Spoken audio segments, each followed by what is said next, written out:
The year is 1494, and Christopher Columbus makes his second journey across the Atlantic Ocean to the New World. Upon arriving, his men are very hungry and weak and need food. So they kill and eat 8 seals, discovering a new species, which will later be known as the Caribbean monk seal. This species is one of the 3 true seal species in the entire world. However, it no longer exists today because somewhere during the 1970s, the Caribbean monk seal went extinct due to human causes.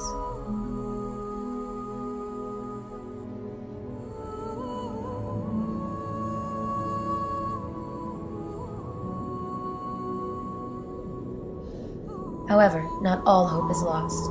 If we travel back to the waters where Christopher Columbus first learned to sail, we will find that one of the 3 other true seal species in the world still exists today. It is known scientifically as Monicus monicus, and more commonly as the Mediterranean monk seal.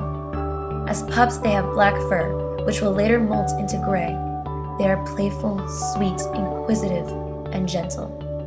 They like to live in caves, beaches, or in warm waters, and they tend to stay close to the shore when traveling. These animals have been recorded since the time of the ancient Greeks, and they used to roam all over the Mediterranean Sea.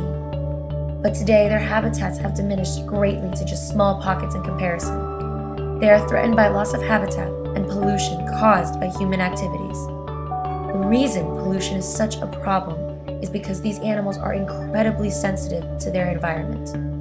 In an interview with senior biologist Stephen Blair, we learned a little bit more about why ocean animals are heavily affected by slight changes in their environment.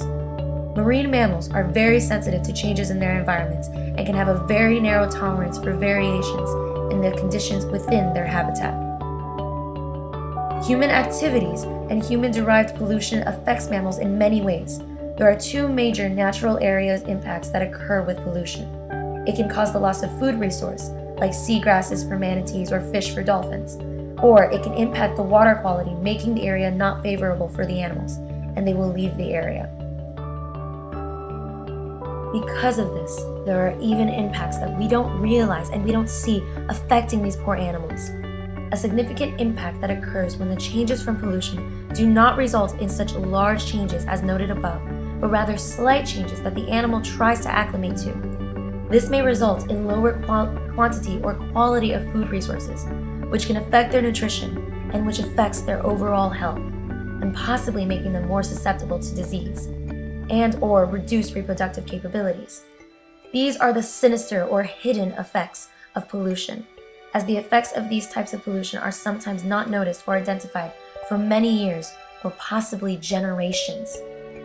Pollution has become one of the main reasons these seals are declining in numbers so rapidly today, and unfortunately, there are not 1 but 2 different kinds of effects. The ones that are the most noticeable are the acute effects, such as a release or buildup of toxic compounds, which can result in the immediate death of the animal. This is seen with spills or when a pollutant reaches a critical level that the animal can no longer tolerate. Less noticeable, but with possibly greater impact, are the chronic effects, such as lower levels of pollutants that won't kill the animal, but impacts its physiology, feeding, behavior, or ability to reproduce. These non-lethal effects may take a long period to identify and therefore may have a greater effect on a greater number of animals than the acute effects. While these seals are incredibly close to joining their Caribbean cousins, there are still things we can do. If we don't pollute, conserve energy, reduce the need for energy production, and work to increase public awareness of the potential impacts of our activities and actions on the marine environment and the animals that live in them, we may be able to save them. But there is something else we can do. We can have a plan. We can create a conservation plan specifically designed to not only learn about the Mediterranean monk seals, but also work to save them and develop a better plan to rescue them.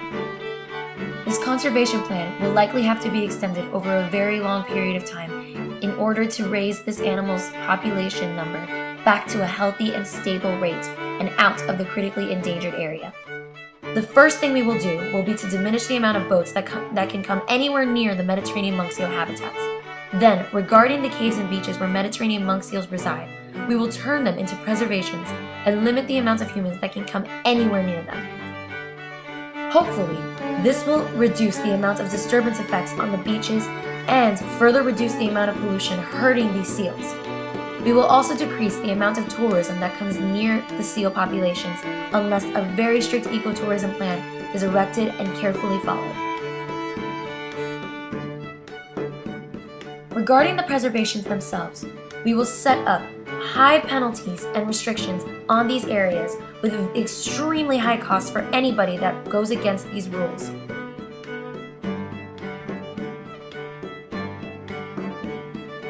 We will also create a research team with highly trained scientists who will work around the clock to learn more about these seals and come up with a better way to save them and bring their population back up. These scientists will only use non-invasive techniques in study. In this way, we may be able to come up with a better plan that can further help these magnificent creatures flourish and grow in numbers. To summarize this conservation plan to save the Mediterranean monk seals, we will first create limited boat traffic laws to protect the waters that the seals live in.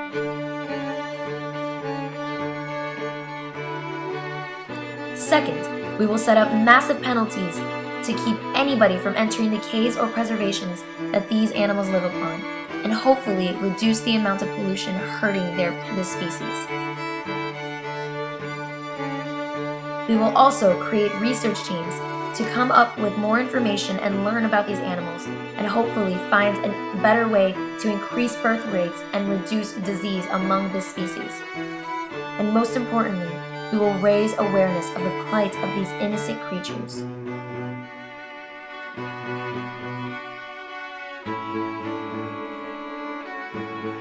This way, these animals may eventually make it out of being endangered. If we work now, we can save these amazing animals from becoming extinct like their Caribbean cousins. All we have to do is give it a chance.